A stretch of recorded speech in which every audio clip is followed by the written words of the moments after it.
사랑하고 축복합니다. 오늘 말씀은 돌파하는 믿음이란 제목으로 이사야 52장 13절에서 53장 7절 말씀입니다. 우리 한 목소리로, 한 목소리 말고 교대로 받들어 읽겠습니다. 한 절씩. 보라, 내 종이 형통하리니 받들어 높이 들려서 지극히 존귀하게 되리라. 그의 모양이 타인보다 상하였고 그의 모습이 사람들보다 상하였으므로 많은 사람이 그에 대하여 놀랐거니와 그가 나라들을 놀라게 할 것이며 왕들은 그로 말미암아 그들의 입을 봉하리니 이는 그들이 아직 그들에게 전파되지 아니한 것을 볼 것이요 아직 듣지 못한 것을 깨달을 것임이라. 우리가 전한 것을 누가 믿었느냐 여호와의 팔이 누구에게 나타났느냐. 그는 주 앞에서 자라나기를 연한 순 같고 마른 땅에서 나온 뿌리 같아서 고운 모양도 없고 풍채도 없은즉 우리가 보기에 흠모할 만한 아름다운 것이 없도다. 그는 매주를 받아 사람들에게 버림받았으며 강국을 많이 겪었으며 진노를 받은 자라. 마치 사람들이 그에게서 얼굴을 가린 것 같이 멸시를 당하였고 우리도 그를 귀히 여기지 아니하였도다. 그는 실로 우리의 질고를 지고 우리의 슬픔을 당하였거늘 우리는 생각하기를 그는 징벌을 받아 하나님께 맞으며 고난을 당한다 하였노라. 그가 찔림은 우리의 허물 때문이요 그가 상함은 우리의 죄악 때문이라. 그가 징계를 받음으로 우리는 평화를 누리고 그가 채찍에 맞음으로 우리는 나음을 받았도다. 우리는 다 양 같아서 그릇 행하여 각기 지 길로 갔거늘 여호와께서는 우리 모두의 죄악을 그에게 담당시키셨도다. 그가 곤욕을 당하여 괴로울 때에도 그의 입을 열지 아니하였으며 마치 도수장으로 끌려가는 어린 양과 털 깎는 자 앞에서 잠잠한 양같이 그의 입을 열지 아니하였도다. 아멘. 일주일 잘 보내셨나요? 건강 조심하시기 바랍니다. 지난주에 몇 분 목사님들과 만났어요. 그래가지고 이런 이야기 저런 얘기 이제 몇 분 목사님 만나기 전에 이제 방원철 목사님을 만났는데 한 2시간 함께 이야기를 하는 그런 시간을 가졌습니다. 이제 그분이 저를 평신도 때부터 쭉 봐왔잖아요. 그랬더니 목사님이 오늘 저를 만나면 꼭 질문할 게 있었대요. 잠깐만요.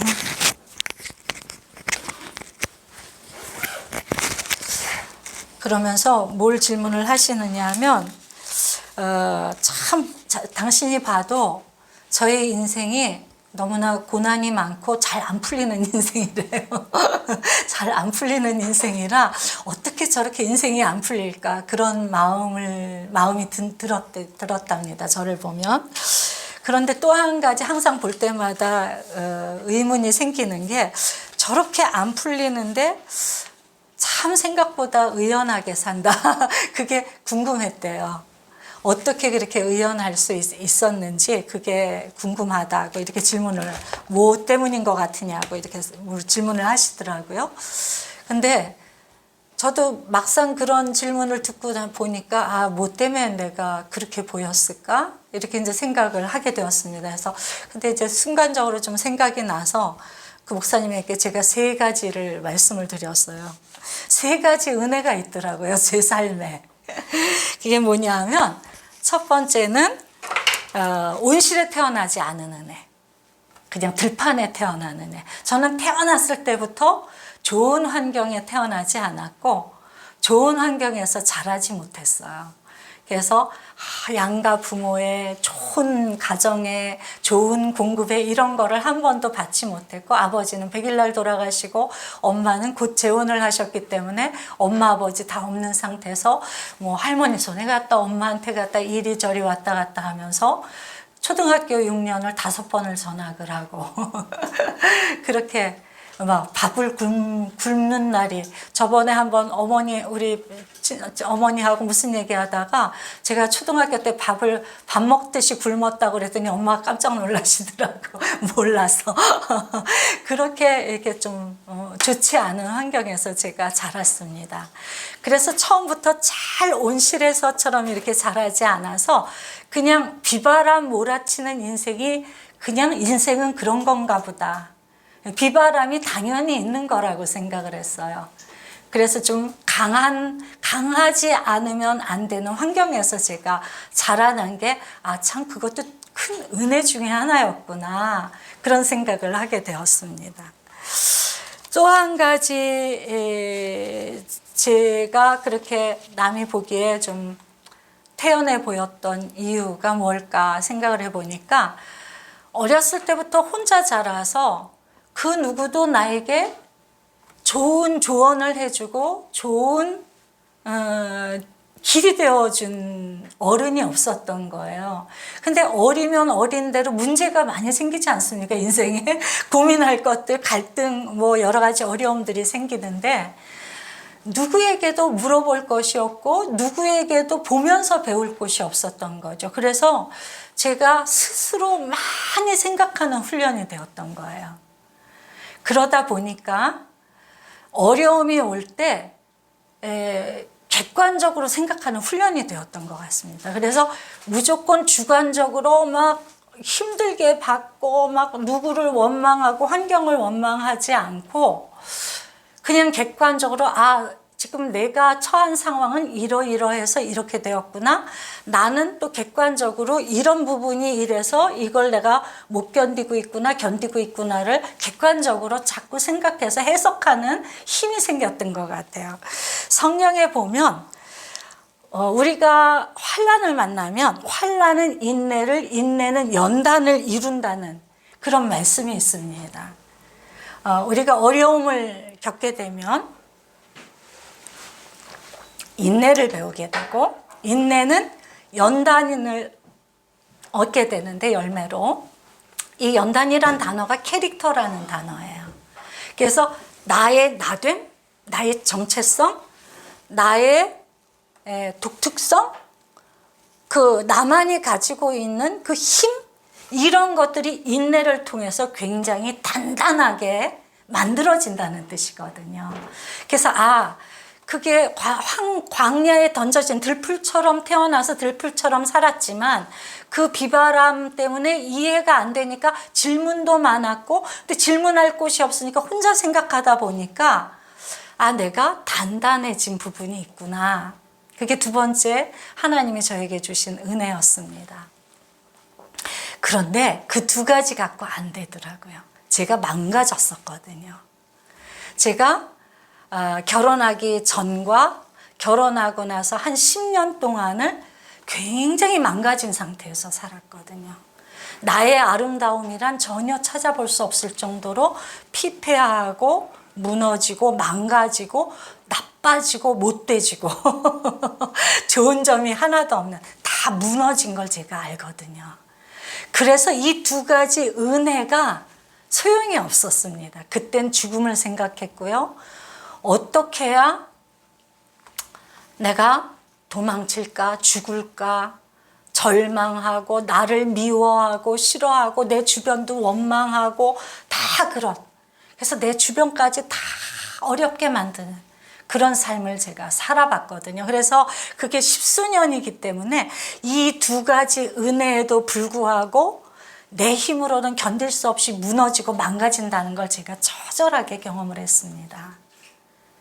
그런데 세 번째 놀라운 은혜가 저에게 왔죠. 그게 하나님입니다. 살아계신 하나님이요. 성경책 속에 기록된 누군가 가르쳐주는 하나님 가지고는 이 은혜가 나한테 오지 않았을 텐데, 하나님이 살아계신 것 같다라는 걸 제가 느끼는 순간 깜짝 놀라서, 정말이요?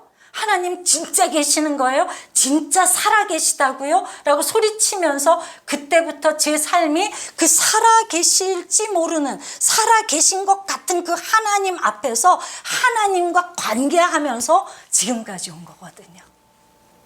그런데요, 그 두 가지 은혜로 내가 단단해졌음에도 불구하고 무너질 수밖에 없었는데 이 하나님이 나를 살리시더라고요.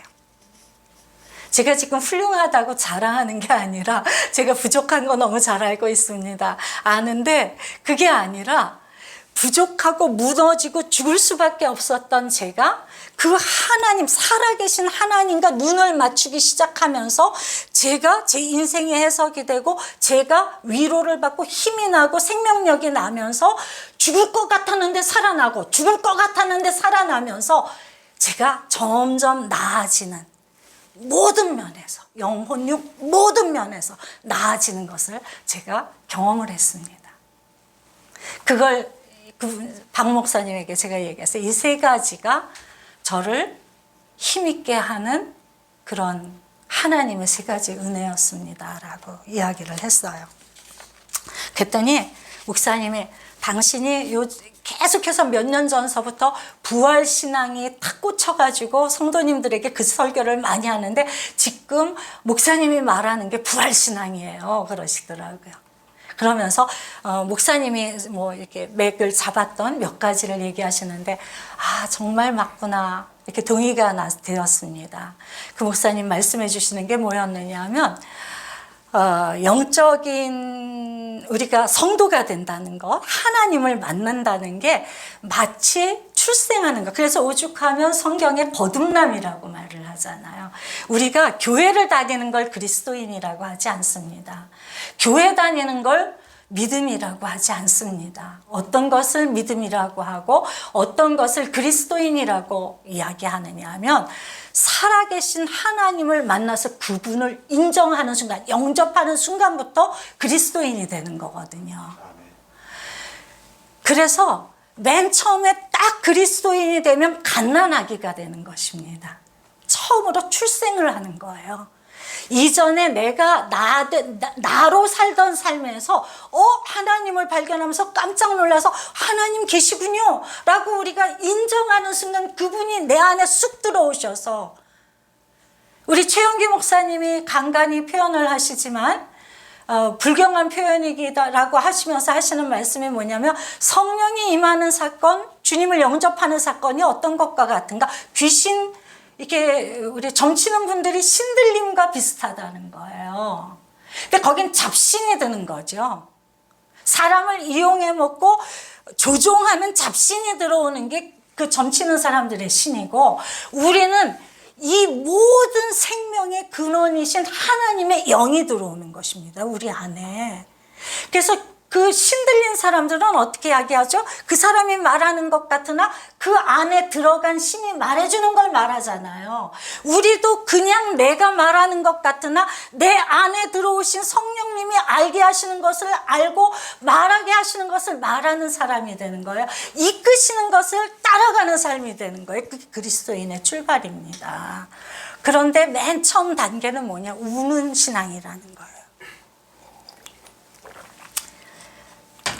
성도 중에 눈물을 흘릴 수 있다면 그 성도는 성도로서의 훌륭한 출발을 하고 있는 것입니다.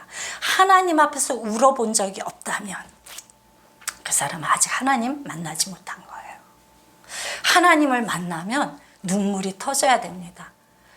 왜 우리가 못 우는 줄 아세요? 우리의 모든 표현과 감각이 딱딱해져서 못 우는 거예요.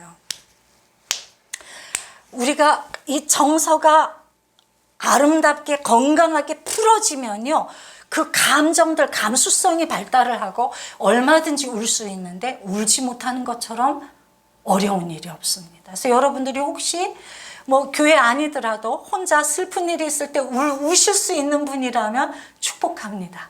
여러분은 주님을 만날 준비가 다 되신 거예요. 울 때 하나님 그러면서 울기만 하면 되는 거예요. 하나님 그러고 울기 시작하면 아기가 울면 엄마가 쪼르르 달려와서 먹여주고 기저귀 갈아주고 안아주고 그러면서 그의 필요를 다 채워주잖아요.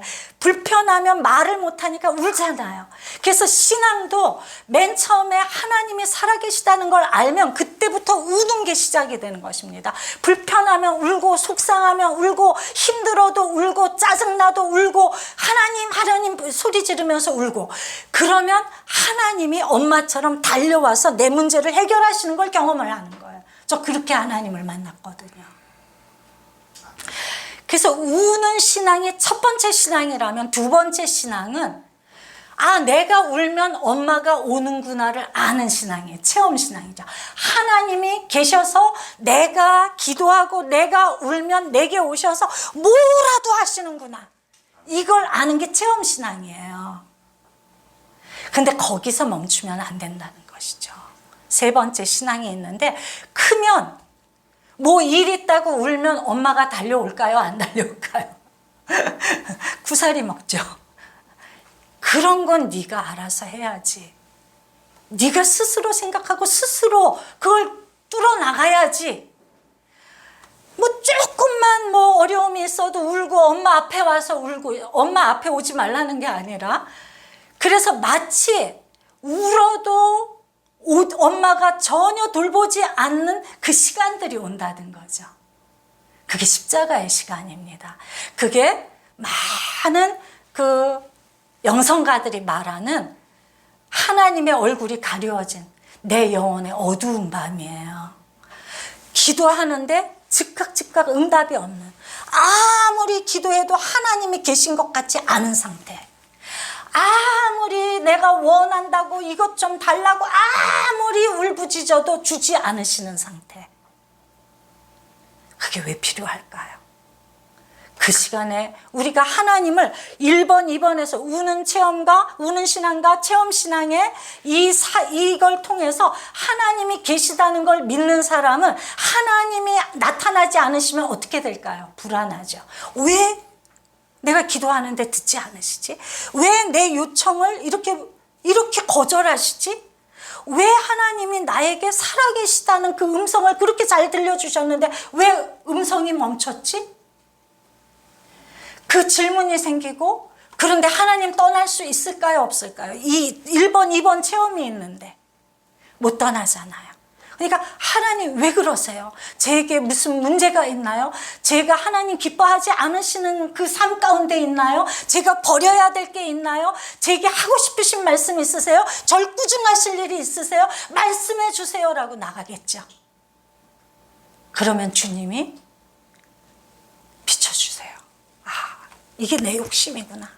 이게 내가 굉장히 근사한 비전인 줄 알았더니 하나님 앞에서 내려놓지 못한다면 욕심이구나. 하나님이 내가 나를 믿느냐라고 질문하시는 시간이구나. 내가 즉각 너에게 달려가지 않아도 하나님이 나와 함께 계시고 절대로 나를 죽도록 내버려 두지 않으시는 하나님이라는 것을 믿을 수 있겠니라고 질문하시는 시간이구나. 우리 거기에 대답을 해야 되는 거예요. 또는 내가 너무 하고 싶지 않은 일, 주님이 말씀하신다고 생각을 하는데 내가 하고 싶지 않아서 절대로 불순종하고 쳐다보지 않고 있는 그 일을 하기 원하시는구나. 기타 등등. 이 하나님이 즉각 오셔서 해결해 주지 않으시는 이 시간에 우리는 우리의 생각, 우리의 감정, 우리의 의지, 우리의 소원, 우리의 욕망, 우리의 비전, 그것들이 다 십자가 앞에서 다 낱낱이 보여지고 못 박는 시간, 나를 죽이는 시간이 되는 거예요. 아멘. 이 십자가의 신앙을 통해서 부활 신앙으로 간다는 것입니다. 이 십자가로 들어가지 않았는데 부활을 아무리 얘기해봤자 그건 있을 수 없는 얘기라는 거예요. 나를 하나님 말씀 앞에 나를 죽이는 사람만이 부활을 맛본다는 것입니다. 아멘. 하나님 말씀이니까 싫지만 순종하고, 하나님 말씀이니까 내 생각과 다른 하나님의 말씀이 옳다고 생각해서 내 생각을 이거 옳지 않은 거야 버리고, 나는 하나님에 대해서 이런저런 오해를 하고 있는데 이 아무것도 보이지 않은 이 시간에 하나님이 보여주시는 하나님에 대한 이해가 커지고, 그러면서 하나님 말씀은 무조건 순종해야 되나, 하나님은 100% 무조건 완전하신 분이구나, 옳으신 분이구나. 그래서 나의 욕망, 나의 소원을 하나님 말씀 앞에서 쓰레기처럼 버릴 수 있는 것, 배설물처럼 던져버리는 것.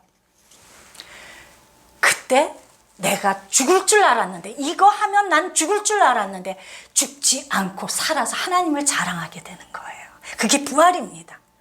이 부활을 맛보면 그 사람은 어떤 어려움이 와도, 아까 우리가 얘기했죠. 어려움이 왔어, 질병이 오고 막, 세상 사람들은 왜 저러고 산대? 이렇게 얘기하잖아요. 믿는 사람이 왜 저런 일만 당해? 이런 이야기 하잖아요. 그런데 부활 신앙을 딱 맛본 사람은 아는 거예요. 이 죽음의 시간을 통해서 놀라운 생명이 올 걸 아는 거예요. 아멘. 그래서 이게 그렇다 치고 믿어 드리는 게 아닌, 그 납작한 믿음이 아닌, 뚜렷하게, 야, 이 일 뒤에 오는 새 일이 뭐지? 이게 지나가면 오는 그 놀라운 일들이 뭐지? 그 축복이 뭐지를 보면서 이 시간에 기뻐할 수 있는 거예요. 이게 얼마나 놀라운 일입니까? 여기까지 갈 때 우리에게서 빛이 나는 거죠. 빛과 소금이 되라는 게 도덕적으로 구제나 좀 잘하고 사회적으로 착한 일 하라는 뜻이 아닙니다. 우리가 이게 믿음이 되어서 남들이 보면 그냥 눈이 번쩍 뜨이는 빛이 우리 안에 있는 거예요. 우리는 질병에 처해 있으나 사람들이 우리를 보면서 어떻게 저렇게 아름다울 수 있지? 나는 찢어지게 가난하나, 내일 끼니도 얻을 돈이 없으나, 그런데 저 사람 어떻게 저런 힘이 어디서 나오는 거지? 그걸 보는 거예요. 그게 전도의 통로입니다. 우리가 왜 전도가 안 되나? 이은호 목사가 왜 이렇게 교회를 부흥시키지 못하나? 딱 한 가지에 거기에 제대로 이르지 못해서입니다. 우리가 왜 전도를 못하나? 왜 우리의 말이 힘이 없나?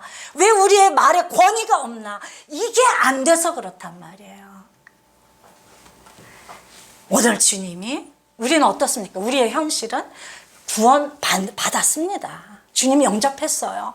체험, 우는 신앙 다 우리가 아프면, 힘들면 하나님 앞에서 울죠. 여기 성도들 다 그런 분들입니다.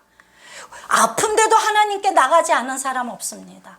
다 나가셔서 울고, 그때마다 주님이 쪼르르 달려오셔서 우리 문제를 해결하시는 거 다 경험하셨어요. 그죠? 그런데 우리는 거기서 멈춰 있는 거예요. 십자가를 두려워하는 것입니다. 그래서 여기에 멈춰 있으면 우리 삶이 어떻게 되는지 한번 보세요. 힘든 일, 매맞는 일들, 어려운 일들이 닥치고 주님께 울고불고 무너져서 울고불고 살려주세요 해서 살림을 받습니다. 그런데 조금 있다 또 어려운 일이 오면 또 무너져서 또 울고, 매맞고 울고 건짐받고 매맞고 울고 건짐받고의 되풀이에요. 왜 그리스도인들이 그 빛이 나서 사람들이 질문을, 너한테 나오는 이 빛이 뭐지? 라고 질문하지 않는가? 여기 1, 2번을 계속 되풀이하기 때문이란 말이에요. 그런데 우리가 아기를 낳는데 계속 아이 상태로 머물면 그것처럼 힘든 거 어디 있습니까? 부모에게. 그것처럼 저주가 어디 있나요? 아이는 낳았으면 울면 돌보는 단계를 지나 말하는 단계, 걷는 단계 해서 자라나야 됩니다. 성도는 영접하는 순간 울면 찾아와서 돌보시는 그 하나님을 경험하는 체험에서 멈추는 것이 아니라, 그래서 계속 울고 주님 만나고 울고 주님 만나고, 그리고 나는 왜 이러지? 자책감이 들잖아요. 어느 정도 그 시간이 오래 가보세요. 답은 다 알거든. 십자가가 무엇인지 부활이 무엇인지 꿰고 있습니다, 우리가. 왜냐면 설교를 많이 들었으니까. 그런데 내 안에 십자가는 경험이 안 되는 거야. 부활 없어. 그러니까 자책이 들죠. 그래서 자기를 사랑할 수가 없게 되는 거야. 나는 왜 이 모양이지? 나는 왜 맨날 이 모양이, 이 정도 믿음밖에 안 되지? 오늘 주님이요, 그것에 대해서 대답해 주세요. 얘야, 자책하지 마. 자책하지 마. 잘하고 있어. 너희 그냥 초점만 조금 잘못 맞추고 있는 초점에서 초점만 옮기면 돼.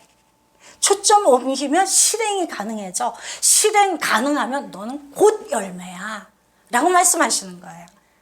제가 여러분보다 딱 반보를 앞서가고 있습니다. 왜냐하면 저를 통해서 이 메시지가 전해져야 되니까, 여러분들에게. 그래서 내 온몸으로 삶으로 그걸 경험하면서 내가 안 될 때는 왜 안 되는지, 될 때는 왜 되는지, 주님이 이 상황에 대해서 뭐라고 말씀하시는지 듣고 지금 이렇게 나누는 거예요. 목회자란 의로운 의인이 아닙니다. 인격자가 아닙니다. 영성가가 아닙니다. 하나님 앞에 살고자 하는 의지를 가지고 힘을 다해서 하나님 앞에서 살려고 애쓰는 사람일 뿐입니다. 그래서 하나님이 먹여주시는 게 있다면 그것을 같이 나누는 사람이에요. 저는 여러분보다 하나도 훌륭한 게 없습니다. 그러나 반보라도 먼저, 찰나라도 먼저 알게 하셔야 나눌 게 있으니까 주님이 그 은혜로 끌어가시는 거예요. 오늘 주님이 너희들이 나는 이 모양이라고 생각하는 걸 다 버리기 바란다. 이 세상이 만만치 않거든. 이 세상이 원수의 세상이고, 원수는 성도를 계속 공격하고, 성도만이 아니야. 세상 모든 사람을 공격하는데 세상 사람들은 모르고 당해서 엉망진창이 되어가고 있고, 그 영혼을 도적질 당하고 인생을 도적질 당하고 인생이 피폐해지고 내리막길을 가게 만들고, 겉으로는 성공하는 것처럼 보이지만 성도는 지식으로는 알고 있으되 이게 이 삶으로 내 안에 새겨지지 않아서 똑같이 울고 신음하고 살고, 그 두 모습이 있는데, 오늘 종려나무 숲교회 성도들아, 이제 1, 2번에서 나가자. 아멘. 이리로 가야 돼. 이래야 네 눈이 반짝반짝 빛이 나. 네 안에 열정이 불이 타오르는 거야. 그래서 너를 보는 사람들이 눈을 뗄 수가 없는 거야. 보게 돼, 주목하게 돼, 너에게 질문하게 돼. 그래서 그 영혼들을 데리고 올 수 있는 힘이 생기는 거야. 우리 그 힘을 올해 진짜 완전히 장착을 합시다. 그렇게 주님이 말씀하시는 것으로 나아갑니다. 오늘 그렇게 되지 못하는 것 3번으로 가기 위해서 너희에게 필요한 게 무엇인가를 오늘 말씀을 통해서 주고 계십니다. 53장 1절에 우리가 전한 걸 누가 믿었느냐, 여호와의 팔이 누구에게 나타나느냐, 이 이야기는 뭐냐면 그리로 나가는데 믿음이 필요해, 이런 이야기예요. 근데 너희가 믿지 않아서, 그래서 그 일이 못 일어나는 거야. 믿음이 필요해. 그러면서 여기에 뭐라고 얘기하냐면, 우리가 전한 것 듣잖아요. 설교를 듣고 예배를 하고 뭐 여러 가지 통로로 하나님의 말씀을 듣지 않습니까? 그거 믿어야 돼. 그 말씀을 하나님이 주시는, 진짜 하나님이 주시는 말씀으로 믿어야 돼 라고 말씀하고 계신 거예요. 그러면서 그래야 하나님이 일하시는, 여호와의 팔이 나타나는 거야 라고 말씀하시는 거예요. 그럼 우리가 뭘 전합니까? 교회에서 무엇을 가르치고 설교자가 무엇을 증언하고 무엇을 가르치겠습니까? 이게 52장 앞절에 있어요. 13절, 14절, 15절에. 뭘 가르치느냐, 뭘 전하느냐. 뭐냐면 내 종이 형통하리니 밭으로 높이 들려서 지극히 존귀하게 되리라, 이거 전하는 거예요. 예수 그리스도가 답이야를 전하는 거라는 거예요. 너희는 다른 곳에서 어떻게 사람이 그렇게 그런 믿음을 갖고 살아? 라고 말하는데, 아니, 예수만이 답이야라고 이야기하는 거예요. 예수만이 형통으로 가는 길이야. 예수만이 존귀한 길이야 라고 말씀하시는 거예요. 예수님만이 너를 형통이 무엇인지 맛보게 할 거예요. 이거는 성공과 다른 것입니다. 성공하고 잘 먹고 잘 사는 높이 되는 그거 생각하시면 안 돼요. 형통이란 단어가 그냥 이해가 되시면 됩니다. 내가 가난해도 형통이란 단어가 내 마음에 이해가, 고개가 끄덕여졌다면 여러분은 형통한 자입니다. 형통이란 단어를 들을 때 고개가 끄덕여져야 돼요. 그래, 난 형통하지. 무슨 일을 만나든지 내 곁에 하나님이 계시고 죽을 일을 만나도 죽어도 살아. 이게 형통이에요. 이걸 아는 게 형통입니다. 그리고 이걸 아는 자는 반드시 하나님의 영광까지 이루는 거예요. 아멘. 우리가 보잘것없어. 우리가 배운 것도 없어. 돈도 없어. 건강도 못해. 아무것도 내세울 게 없어도 내가 이룬 곳은, 도착하는 곳은 하나님이 영광 받으셔요. 나 때문에 영광 받으시는 그곳이란 말이에요. 이게 형통이에요. 그때 우리가 얼마나 높아지겠습니까? 얼마나 아름답고 얼마나 힘 있는 자가 될까요? 그게 존귀해요. 그게 존귀해요. 세상이 말하는 형통과 존귀, 쓰레기입니다. 물론 하나님이 그렇다고 우리를 세상에서 형통치 못하게 하시는 분 절대 아닙니다.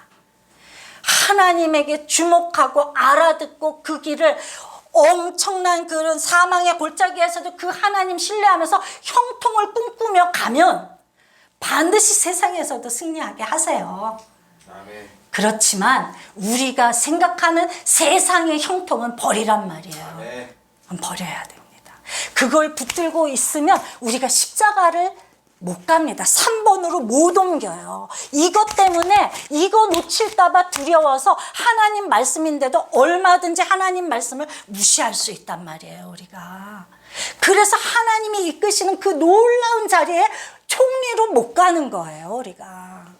요셉이 만약에 구덩이에 빠져서, 그리고 그 모함을 당해서 감옥에 gat혀서 만약에 이 십자가의 이 감각을 갖고 하나님만이 전부고 하나님 말씀이 내 모든 기준이라고 외치면서 그 삶을 살아내지 못했다면 그가 총리가 됐을까요? 저는 안 됐을 거라고 자신합니다. 총리 절대로 안 돼요. 그가 세상의 지식으로 스펙으로 총리가 된 게 아니잖아요. 아무도 알지 못하는 영적인 일로 총리가 된 거잖아요. 그 감각이, 그 꿈을 해석하는 감각이 누구로부터 왔습니까? 하나님으로부터 왔죠. 우리가 세상을 사는데도 내 인생이 해석이 되어져야 되고요. 내 주변의 사람들이 해석이 되어져야 됩니다. 해석이 되어지고 하나님 앞에서 그 해석을 붙들고 관계하고 그 해석을 붙들고 뚫어나갈 때 우리는 총리가 되는 길을 걷고 있는 거예요. 근데 이거 안 하고 이거 생략하고 1, 2번에서 왔다 갔다 하면서 어려움이 오면 주님의 응답만 구하면서 내 형통을 구하면서 이 애굽의 총리가 되는 일은 아닙니다. 그건 아니에요. 그래서 3번을 반드시 가야 여러분이 그 목마른, 나도 성령의 사람이 되고 싶어. 제가 이 목사인데 얼마나 성령의 목사가 되고 싶겠습니까? 성령이 충만한 목사, 하나님의 영이 가득 누가 봐도 보이는 그런 목사가 얼마나 되고 싶겠습니까? 여러분도 그러시잖아요. 수십 년 신앙생활 했기 때문에 하나님이 내 안에 계신 것이 누가 봐도 보이는 그런 성도 되고 싶지 않으십니까? 인격적인 사람들, 그 성령의 열매가 주렁주렁 달려있는 사랑과 기쁨과 화평과 충성과 온유와 절제와 오래 참음과 이런 모든 착한 일들과 이런 것들이 가득한 그런 삶 살고 싶지 않으십니까? 성도가 돼서 그 소원도 없다면 다 죽어있는 거죠. 다 죽어있는 거죠. 근데 우린 그 소원을 갖고 있어요. 왜요? 우리의 감각이, 우리 안에 성령님이 계시기 때문에 선한 것을 추구하는, 선한 것을 소원하는 마음이 우리 안에 있기 때문에 그렇습니다. 그런데 그렇게 못할 때 우리가 자책하고 열등감으로 빠지고 막 이런 식으로 그러면서 하나님 말씀을 듣고 알고 그걸 따라하는 일에 에너지를 쏟지 않으면 우리는 계속 이 열등감, 정죄감, 자책감에 머물러 있게 됩니다. 그것은 뭐냐면 하나님 말씀 앞에서 사단의 이야기를 듣는 거예요. 하나님은 얘야, 겁먹지 마. 나를 봐. 이게 53장에 이 말씀이 다 그거예요. 나를 봐. 날 보고 겁먹지 마. 십자가 지는 일, 죽는 일 아니니까 겁먹지 마. 죽어도 사는 일이니까 겁먹지 마. 이 이야기를 하시는데 우리가 안 믿는 거예요. 왜 그러냐면 그냥 보기에 예수 그리스도 믿는 일, 예수님을 따라가는 일이 별 볼 일 없게 보여서 그렇습니다. 오늘 2절에 보면 예수님의 모습이 성경에, 예수님 탄생하기 600년 전 성경입니다. 이거 여러분들 잘 보세요. 예수님 탄생 600년 전에 선지자가 쓴 글이고, 이 성경은 구약이라서 예수님 탄생 전에 유대인들의 경전이었어요. 600년 전에 예수님이 정확하게 예언이 된 장면입니다. 뭐라 그러냐면 별 볼 일 없다는 거예요. 고운 모양도 없고 풍채, 힘도 없어 보이고 사랑스러워 보이지도 않는데요. 그래서 아무도 좋아하지 않는데요. 예수 믿는 일이 이렇게 보입니다. 우리에게. 예수 믿는다는 게 시시해 보이고, 그것 따라가다가는 내가 세상에서 도태될 것처럼 보이고, 예수만 따라간다고? 그런 어리석은 얘기가 어디 있어요? 이 팍팍한 세상에 그래갖고 어떻게 승리를 해요? 그러다 죽으면 어떡하는데? 이 생각이 있어서 못 따라간다는 거예요. 근데 주님 말씀하세요. 나도 그래. 나도 그랬어. 그런데 봐라. 내가 너희에게 와서 어떤 일을 당했는지, 그 일들도 다 사람들이 싫어하는 일이야. 막 버림받고 멸시받고 고통받고 질병의 고통, 막 이런 몸의 고통 맞으셨잖아요. 아프게 죽을 지경으로 맞으셨잖아요. 그 육체의 고통도 다 당했고, 그리고 아무도 귀하게 여기지 않았어. 하나님으로 하나도 대접한 사람이 아무도 없어. 그런데 너희는 내가 너희를 위해서 그 일을 당했다는 거 안 믿잖아.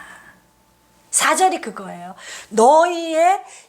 내가 왜 그렇게 와서 이렇게 별 볼 일 없는 모양으로 왔는지 아니? 너희랑 살려고. 너희가 별 볼 일 없는 모양이니까 너희랑 맞춰서 살려고 내가 별 볼 일 없는 그 하늘의 영광과 그 권위를 다 버려버리고 별 볼 일 없는 풍채도 별 볼 일 없어 보이는 그 사람으로 내가 온 거야. 너랑 살려고. 그리고 내가 왜 이런 고통을 받았느냐면 네가 당하는 고통이니까. 난 너랑 결혼했으니까, 너랑 사니까 내가 그 고통 당해야 되잖아. 그 이야기세요. 우리가 한 남자를 선택해서 한 여자를 선택해서 삽니다.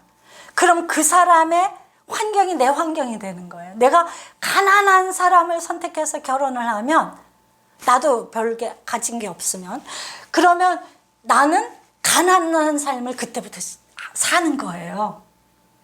예수님이 이렇게 별 볼 일 없는 모양으로 오셔서 이런 고통을 당하신 이유는 우리가 별 볼 일 없고 우리가 이 고통을 살면서 내내 당하니까 나랑 함께 사는 그분이 내가 당하는 고통 안으로 들어와서 같이 겪으시는 거예요. 내가 가난한 사람하고 결혼해서 가난하게 사시는 것처럼.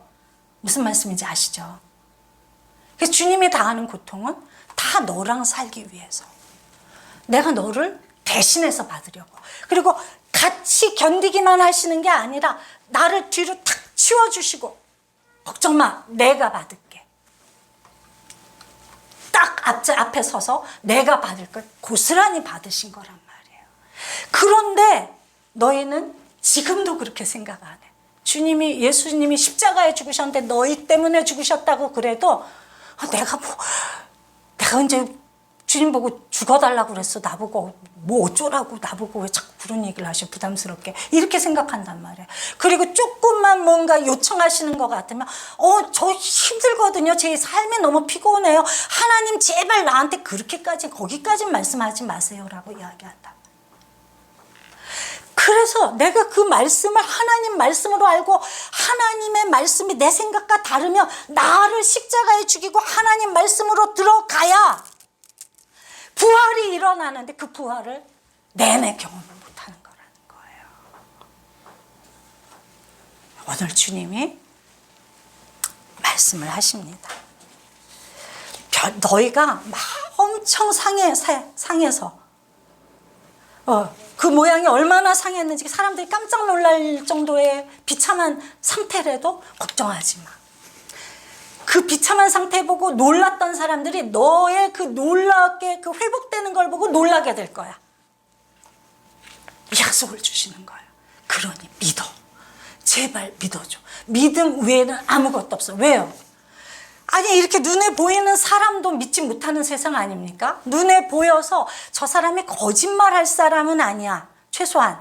그래도 내가 동의가 돼야 믿어주고 동의되지 않으면 안 믿지 않습니까? 사람도 믿을만 하다고 하면서도. 근데 보이지도 않는 하나님을 우리가 어떻게 믿겠느냐 하는 거예요.